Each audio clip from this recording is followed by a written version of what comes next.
সুপ্রিয় দর্শক, আসসালামু আলাইকুম। আবারও হাজির হয়েছি সম্পূর্ণ নতুন আর চমৎকার স্বাদের একটি ডেজার্ট রেসিপি নিয়ে। আমার আজকের রেসিপি সুজি ক্রিম চিজ পুডিং। এটা খেতে অসম্ভব মজা, আপনারা বিলিভ করতে পারবেন না।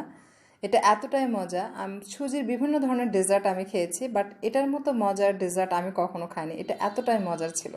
এই ডেজার্ট তৈরি করার জন্য আমি 3বার এই রেসিপিটি ট্রাই করেছি। দেন এইটা খুবই মজার ছিল, যার কারণে এই মজার রেসিপিটি আমি আপনাদের সঙ্গে শেয়ার করছি। বাকি যে রেসিপিগুলো ট্রাই করেছিলাম সেগুলো ভালো ছিল, সেগুলোর টেস্ট ছিল মোটামুটি।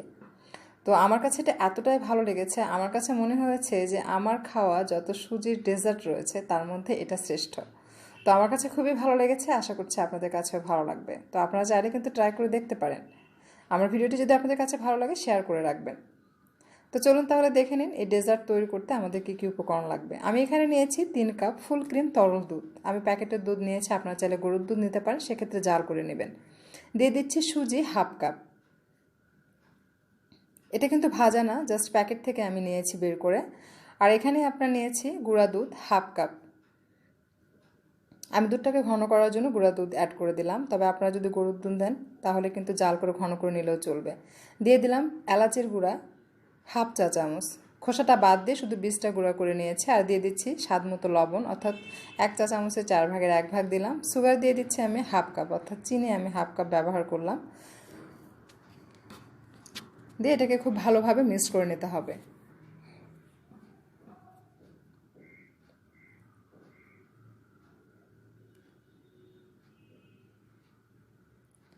এটা মিক্স করা হয়ে গেলে রান্না করে নিতে হবে। তো আমি এখানে এটা সেট করার জন্য ব্যবহার করছি কেকের মোল্ড। দেখতে পাচ্ছেন এখানে নিচে আমি প্লাস্টিক র্যাপার দিয়ে র্যাপ করে নিয়েছি, আর সাইডে আমি কিন্তু ঘি লাগিয়ে নিয়েছি, এতে করে আমাদের এটা মোল্ড আউট করতে সুবিধা হবে। তো রান্নার জন্য আমি বসিয়ে দিয়েছি। এটা চুলায় দেয়া মাত্র অনবরত নেড়েচেড়ে রান্না করে নিতে হবে। খেয়াল রাখবেন নিচে থেকে যেন দলা পেকে না যায়, বা এটা যেন অনবরত নেড়েচেড়ে দিবেন। আপনারা নাড়ানো থামানো যাবে না কিন্তু, তাহলে কিন্তু অনেক সময় দলা পেকে থাকার সম্ভাবনা রয়েছে। তো বেশ কিছুক্ষণ রান্না করার পর যখন আপনার সুজিটা সেদ্ধ হয়ে যাবে তখন এটা নামিয়ে ফেলতে হবে। তো আমার এটা হয়ে গেছে, আপনারা দেখতে পাচ্ছেন, আমি একটু আপনাদেরকে দেখিয়ে দিচ্ছি। তো এটা এরকম হবে, যখন সেদ্ধ হয়ে যাবে সঙ্গে সঙ্গে এটাকে নামিয়ে ফেলতে হবে। আর এটা কিন্তু গরম গরম মোল্ডে ঢেলে নিতে হবে। আপনার ঠান্ডা হয়ে গেলে কিন্তু সঙ্গে সঙ্গে জমে যাবে। তো দেখতে পাচ্ছেন আমি এটা গরম অবস্থায় সঙ্গে সঙ্গে মোল্ডে ঢেলে নিচ্ছি, কারণ এটা গরম অবস্থায় লিকুইড থাকবে, ঠান্ডা হওয়া মাত্র এটা জমে যাবে। সো গরম গরম এটাকে ঢেলে নিতে হবে।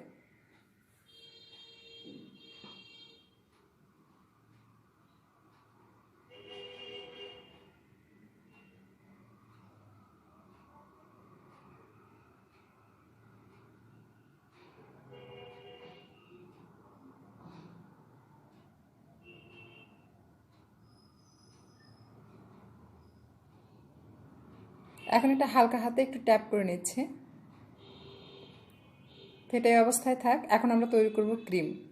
তো এর জন্য আমি এখানে ফুল ক্রিম তরল দুধ নিয়েছি 2 কাপ। দিয়ে দিচ্ছি গুঁড়া দুধ কোয়ার্টার কাপ, অর্থাৎ 1 কাপের 4 ভাগের 1 ভাগ।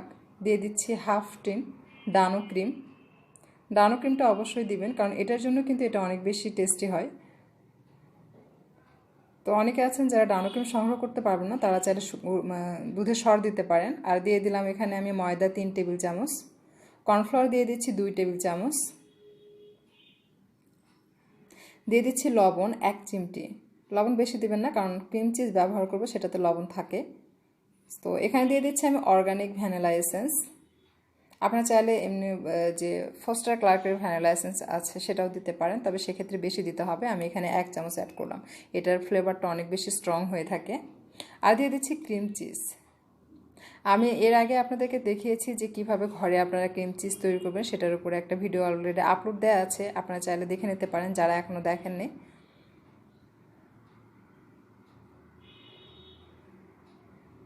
চাইলে বাহির থেকেও কিনে নিতে পারেন, তবে বাহির থেকে কিনে পাওয়াটা অনেক টাফ, এটা সহজে পাওয়া যায় না। তবে ঘরে তৈরি করে নিতে পারেন, সেজন্য আমি এটার ভিডিওর লিঙ্কটা ডিসক্রিপশনে দিয়ে দিব, আপনারা চাইলে সেখান থেকে দেখে নিতে পারেন। দেন এটাকে খুব ভালোভাবে মিক্স করতে হবে, চিজ ক্রিমটা যেন দলা পেকে না থাকে। এটা হ্যান্ড হুইস্ক দিয়ে খুব ভালোভাবে মিক্স করে নেবেন। এই ক্রিম তৈরি করতে কিন্তু আপনাকে হ্যান্ড হুইস্ক ব্যবহার করতে হবে, এটা চামচ বা খন্তা কোনো কিছুর সাহায্যে কিন্তু তৈরি করা যাবে না, তাহলে কিন্তু ক্রিমটা দলা পেকে থাকবে। আর দিয়ে দিচ্ছি চিনি কোয়ার্টার কাপ, অর্থাৎ 1 কাপে 4 ভাগের 1 ভাগ। চুলায় দেওয়ার পর সঙ্গে সঙ্গে আপনাকে হ্যান্ড হুইস্ক দিয়ে অনবরত নেড়েচেড়ে এই ক্রিমটা রান্না করে নিতে হবে। আর খেয়াল রাখবেন ক্রিমটা তৈরি করতে হবে আপনাকে দস্তার প্যানে অথবা স্টিলের কোনো পাত্রে বা সিলভারের মোটা হাঁড়িতে, এই ধরনের কোনো কিছুতে আপনাকে ক্রিমটা রান্না করে নিতে হবে। ননস্টিকি প্যানে কিন্তু রান্না করা যাবে না। আপনারা যদি এই অবস্থায় চামচ দিয়ে রান্না করতে যান বা খন্তা দিয়ে নাড়াচাড়া করেন তাহলে কিন্তু ক্রিমটা দলা পেকে থাকবে, স্মুথ হবে না। এভাবে হ্যান্ড হুইস্ক দিয়ে আপনাকে ক্রিমটা তৈরি করে নিতে হবে। আর যদি ননস্টিকি প্যানে করেন তাহলে যখন এভাবে নাড়াচাড়া করবেন নিচে থেকে কিন্তু ননস্টিকির যে একটা উপরে লেয়ার থাকে সেটা কিন্তু উঠে যাবে, সেটা ক্রিমের সঙ্গে মিক্সড হয়ে যাবে আর সেটা খেলে পেটে গেলে কিন্তু প্রবলেম হয়ে যাবে। সো ননস্টিকি প্যানে এই ক্রিমটা তৈরি করা যাবে না, যেহেতু হ্যান্ড হুইস্ক দিয়ে এটা তৈরি করতে হবে। তা না হলে যেহেতু ক্রিমটা দলা পেকে থাকবে। সো এই জিনিসগুলো মাথায় রেখে আপনাকে এই ক্রিমটা তৈরি করে নিতে হবে। আর লক্ষ্য রাখবেন যে দেখতে পাচ্ছেন যখনই ঘন হয়ে আসবে সঙ্গে সঙ্গে চুলাটা বন্ধ করে দিয়ে তারপর আপনারা আবারও মিক্স করতে থাকবেন। তো আমার এটা হয়ে গেছে। এটা গরম অবস্থায় সঙ্গে সঙ্গে ঢেলে দিতে হবে। এটা কিন্তু ঠান্ডা করা যাবে না, তাহলে পাতিলেই সেট হয়ে যাবে। তো দেখতে পাচ্ছেন আমি চুলা থেকে নামানো মাত্র কিন্তু আমি মোড়লে এটা ঢেলে নিলাম, কারণ এটা ঠান্ডা হয়ে যাবে আর জমে যাবে। এটা রুম টেম্পারেচারে রাখলেই জমে যাবে, এটা ফ্রিজে রেখে জমানোর কোনো প্রয়োজন নেই। এটা আবারও হালকা হাতে একটু ট্যাপ করে নিচ্ছে তাকে প্লেন হয়ে যায় উপর থেকে। গার্নিশ করার জন্য আমি এখানে নিয়েছি কাঠবাদাম, দেখতে পাচ্ছেন এটাকে আমি কেটে নিচ্ছি। তো এভাবে লম্বা করে ধরে কেটে নিতে হবে চাকু দিয়ে। হ্যাঁ, আমি চাকুটা দিয়ে খুব একটা ভালো কাটতে পারি না, তারপর আপনাদেরকে দেখিয়ে দিচ্ছি আপনাদের সুবিধার্থে, তাকে আপনারা বাদামটা কাটতে পারেন। একটা আপু বলেছিলেন যে বাদাম কাটতে পারেন না, এটার উপর একটা টিউটোরিয়ালে বানানোর জন্য, তো ভাবলাম যে এখানেই দেখিয়ে দিই তাকে আপনারা বুঝতে পারেন। তবে এটা বটি দিয়ে আমি কাটতে পারি খুব ভালোভাবে, তো আমি জাস্ট আপনাদেরকে একটা দেখিয়ে দিচ্ছি, বাকিগুলো আমি কেটে নিচ্ছি নিজে থেকেই। তারপর আমি আপনাদেরকে দেখিয়ে দিচ্ছি যে আসলে এটা কেমন হয় কাটার পর। আমার কাছে মনে হয় যে এই কাঠটা সবচেয়ে বেশি সুন্দর। বাদামের যত রকম কাঠ আছে তার মধ্যে এটা আমার কাছে সবচেয়ে বেশি ভালো লাগে। তো এইভাবে মানে আপনারা যখন এভাবে কাটবেন তখন এটা এরকম হবে দেখতে। আশা করছি আপনাদের কাছে ভালো লেগেছে। আমার কাছে কিন্তু এই বাদামের কাঠটা অসম্ভব ভালো লাগে দেখতে। আপনারা আপনাদের ইচ্ছে মতো কেটে নিতে পারেন, এভাবে যে কাটতে হবে এমন কোনো কথা নেই, বিভিন্নভাবে কেটে নেওয়া যায়। আপনারা চাইলে পেস্তা বাদাম দিয়েও আপনারা গার্নিশ করতে পারেন বা কাজু বাদাম দিয়েও গার্নিশ করে নিতে পারেন, অথবা কোনো কিছু ছাড়াও আপনারা জাস্ট এটা তৈরি করে খেতে পারেন। এটা দেখতেও সুন্দর লাগে আবার খেতেও কিন্তু ভালো লাগে। তো আমার গার্নিশ করা হয়ে গেছে। এটা রুম টেম্পারেচারে রেখে ঠান্ডা হওয়ার পর আমি এটা ফ্রিজে রেখে দিচ্ছি, কারণ এই ডেজার্টগুলো ঠান্ডা হওয়ার পর কিন্তু খেতে অসম্ভব মজা লাগে। তো আমি এটা ফ্রিজে রেখে দিচ্ছি 4-5 ঘন্টার জন্য। এটা একেবারে ঠান্ডা হয়ে গেলে আমি আপনাদেরকে সার্ভ করে দেখাবো। তো আমি 4-5 ঘন্টার জন্য এটা ফ্রিজে রেখে দিচ্ছি।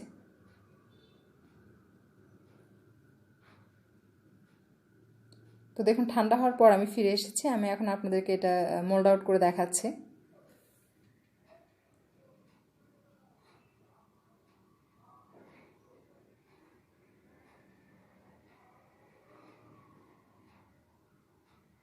তো দেখুন কতটা সুন্দর হয়েছে। এটা দেখতে যেমন সুন্দর খেতেও কিন্তু তেমনি মজা। এটা এতটাই মজা যে আমি আমার লাইফে অনেক ধরনের সুজির ডেজার্ট খেয়েছি, বাট এটার মতো মজার ডেজার্ট আমি কখনো খাইনি। তো আশা করছি আপনাদের কাছে খুবই ভালো লাগবে, আপনারা ট্রাই করে দেখবেন। আমার তো মনে হয় যে আপনাদের অবশ্যই ট্রাই করা উচিত। আর ট্রাই করলে কিন্তু জানাতে ভুলবেন না যে আপনাদের কাছে কেমন লেগেছে। তো এরকম আরও অনেক মজার মজার ডেজার্ট আমার চ্যানেলে শেয়ার করা আছে, আপনারা চাইলে সেগুলোও দেখে নিতে পারেন। আশা করছি আপনাদের কাছে ভালো লাগবে।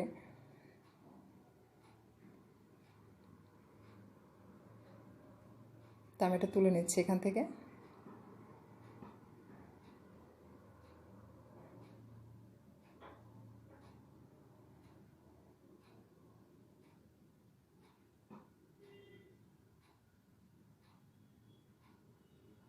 তো দেখুন কতটা সুন্দর হয়েছে। তো এতক্ষণ আমার সঙ্গে থাকার জন্য আপনাদের সকলকে অসংখ্য ধন্যবাদ জানাচ্ছি। আর আমার এই রেসিপিটি যদি আপনাদের কাছে ভালো লাগে শেয়ার করে রাখবেন, আর সেই সঙ্গে আপডেট ভিডিও পেতে আমার চ্যানেলটিকে সাবস্ক্রাইব করে রাখবেন।